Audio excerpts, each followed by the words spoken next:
क्या हुआ जब एक नेका ने अपनी 3 माह की नवजात बच्ची को अयोध्या राम मंदिर में छोड़ दिया और 24 साल बाद जब उसे पुनः मिला तो हुआ बहुत बड़ा चमत्कार। का इस घटना के पीछे की सच्चाई जानकर आपके पैरों तले जमीन खिसक जाए, क्योंकि इसका संबंध सन 1992 की कार सेवा की अन्ना के साथ जुड़ा हुआ है। आखिर किस प्रकार राम लल्ला ने 24 साल बाद बिछड़े हुए पिता और पुत्री को मिलाया। आगे बढ़ने से पहले प्रभु श्री राम के सच्चे भक्त था, इस वीडियो को लाइक करके के कमेंट बॉक्स में जय श्री राम राम जरूर लिखें। दोस्तों, राम मंदिर का भव्य निर्माण हो चुका रहा है। जैसी आशा हम सभी को थी उतना ही भव्य मंदिर अयोध्या में बना हुआ है और पिछले 4 से 5 सालों में इस भव्य मंदिर के निर्माण के साथ अयोध्या में चारों तरफ कई विकास के कार्य भी देखने को मिले हैं। अयोध्या जाकर ऐसा लगता रहा है मानो हम त्रेता युग में आ गए होंगे, क्योंकि अयोध्या में एक दुकान पर एक दीवार पर प्रभु श्री राम के ही चित्रण देखने को मिलते हैं। और ऐसा अनुमान है कि आने वाले कई सालों तक अयोध्या में विकास और तेज गति से बढ़ेगा रोजगार भी तेज गति से बढ़ेगा। लेकिन राम मंदिर का बनना कोई साधारण बात नहीं है, क्योंकि इसका इतिहास 500 से भी ज्यादा साल पुराना है। जब बाबर के कहने पर उसके पति मीर बांकी ने राम मंदिर को तोड़कर मस्जिद बनाई, तब मंदिर की सुरक्षा के लिए कई साधु संतों ने उन्हें अपने प्राणों का बलिदान दे दिया गया। लेकिन 6 दिसंबर 1992 को 16वीं सदी में बनाई गई बाबरी मस्जिद को कार सेवकों की एक भीड़ ने गिरा दिया। इस घटना के बाद देश भर में सांप्रदायिक तनाव बढ़ा रहा, कई राज्यों में हिंसा होगा और हजारों लोग इस हिंसा की बलि चढ़ गए। इस समय में विनोद उपाध्याय नाम के पत्रकार, जो लखनऊ में रहते थे, 3 माह पूर्व बच्ची को जन्म देते थे। उनकी पत्नी की मृत्यु हो गई और उनकी 3 माह की बच्ची उनके पास नहीं थी। 4 दिसंबर 19 मई को विनोद जी को पता चला स्वयं सेवक संघ द्वारा समर्थित थे विश्व हिंदू परिषद 6 दिसंबर को अयोध्या में हमें 480 साल पुरानी बाबरी मस्जिद को गिराने वाली है। लिया उसके कार्यकर्ता कई दिनों से वहां विध्वंस का पूर्वाभ्यास कर रहे थे और मस्जिद ढहाने के लिए सभी तरह के की सामान से युक्त थे। विनोद जी की एक मासूम का घर है अयोध्या में बाबरी मस्जिद के सामने ही था। क्योंकि विनोद जी एक पत्रकार थे, तो अपनी नौकरी निभाने के लिए वह अपनी 3 माह की बच्ची को साथ में लेकर लखनऊ से अयोध्या के लिए रवाना हो गए। बाबरी मस्जिद के आसपास के इलाकों में हजारों पत्रकार का अलग अलग घरों की छत पर पहले से ही रही आकर मौजूद हो चुके थे और 6 दिसंबर की सुबह ठीक 10 बजे अयोध्या में संघ परिवार समर्थक तक कार सेवक बड़ी तादाद में इकट्ठा होना शुरू हो गए। देश विदेश के सैकड़ों पत्रकारों ने भी बाबरी मस्जिद के सामने हमने अलग छत पर खुद को तैनात कर लिया गया था। कार सेवक धीरे धीरे मस्जिद के पास जमा होने लगी और सुरक्षा घेरे की कंटीली तारों की तरफ बढ़ने लगे। हालांकि संघ परिवार के कुछ गिरधारी कार्यकर्ताओं ने उन्हें रोकने की कोशिश भी की, लेकिन कुछ ही मिनटों में वहां हंगामा हो गया। कार से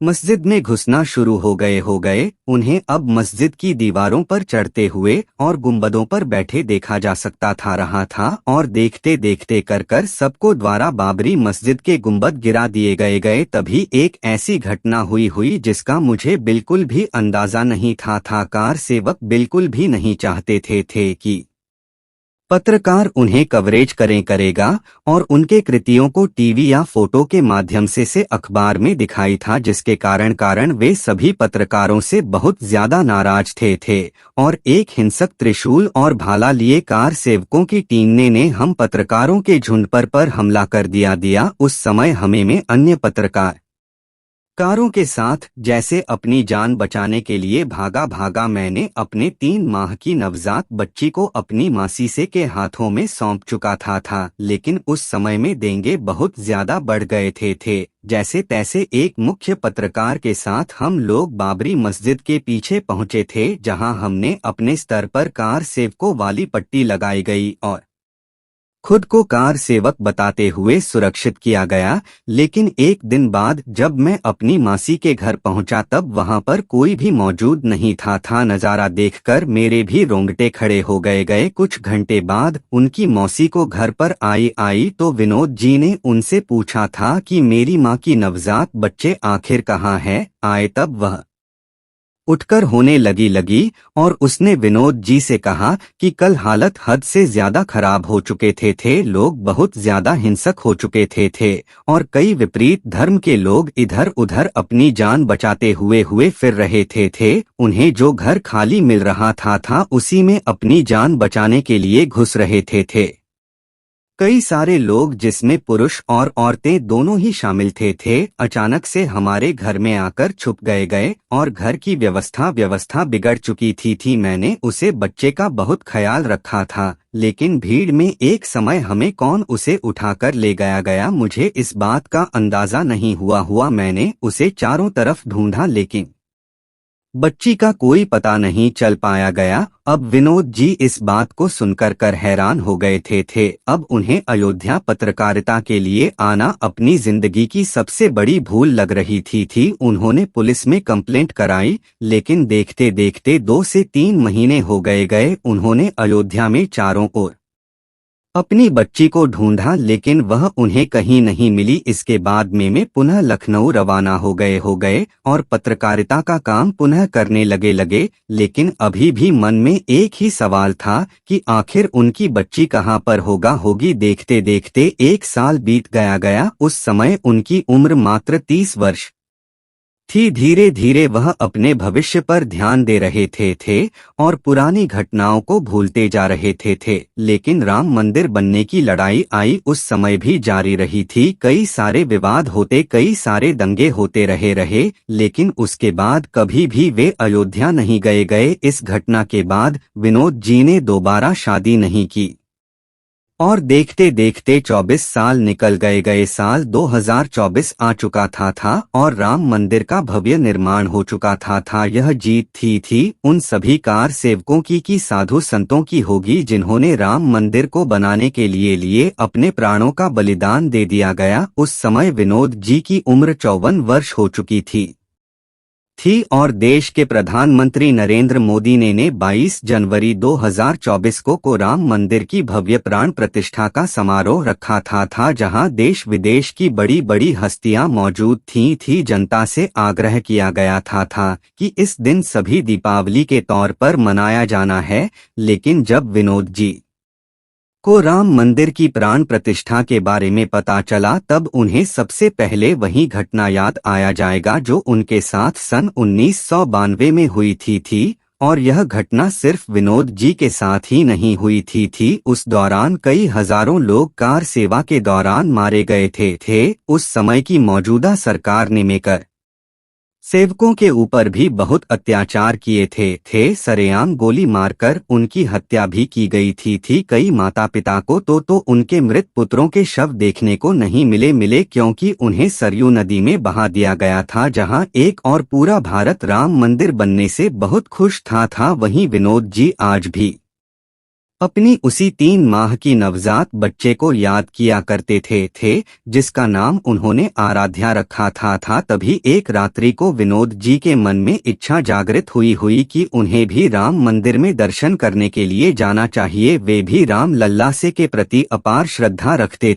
थे, लेकिन उनकी बच्ची से उनका बिछड़ना बार बार उन्हें याद आ जाता था। लेकिन इस बार अचानक से मन में अयोध्या जाने की इच्छा जागृत होना इसे राम लला का कोई संकेत मानकर का पर वे लखनऊ से अयोध्या जाने के लिए 25 जनवरी को रवाना हो गए। जब अयोध्या पहुंचे तो वहां पर भक्तों की भयंकर भीड़ थी और अनुमान था तकरीबन 4 से 5 लाख लोग उसे दिन रामलला के दर्शन करने वाले ठहरे थे। लेकिन विनोद जी को इस बात का अंदाजा नहीं था। आज उनके साथ एक ऐसी घटना घटने वाली थी जो उन्हें पूरी तरह से हिलाकर रख देगी।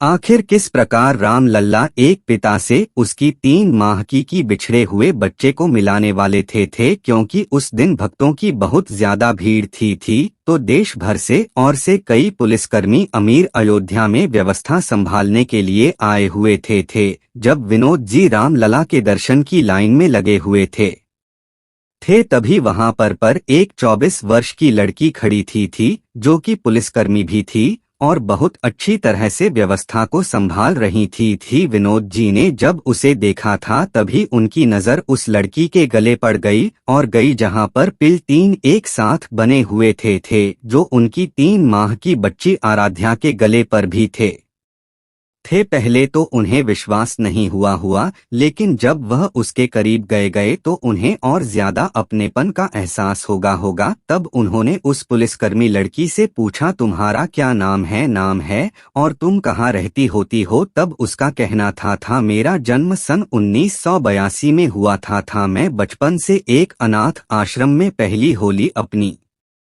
मेहनत से अपनी पढ़ाई पूरी करके मैं इस पद पर नियुक्त हुई उसकी सारी बातें सुनकर और उसके गले पर बने हुए तिल के 3 निशान देखकर विनोद जी समझ चुके थे कि यह उनकी वही बच्ची आराध्या है या है जो 19 में 3 माह की अवस्था में उनसे बिछड़ गई थी इसके बाद विनोद जी ने सारी सच्चाई आई उस महिला पुलिसकर्मी को इसके बाद वह भी फूट फूट कर रोने लगने लगी और उसे इस बात का एहसास हो गया कि विनोद जी उसका असली पिता आया है और जाने अनजाने में वे दोनों आपस में बिछड़ गए थे लो जी को इस बात का एहसास नहीं था जीत राम मंदिर की वजह से उनकी बेटी उनसे जुदा हुई थी आज नवनिर्मित राम मंदिर की वजह से ही रही पुनः उनकी बेटी उनसे मिल गई थी इस समय उन्होंने राम लल्ला को साष्टांग दंडवत प्रणाम किया गया और अपनी बेटी के साथ राम लला के दर्शन किए कि अब विनोद जी को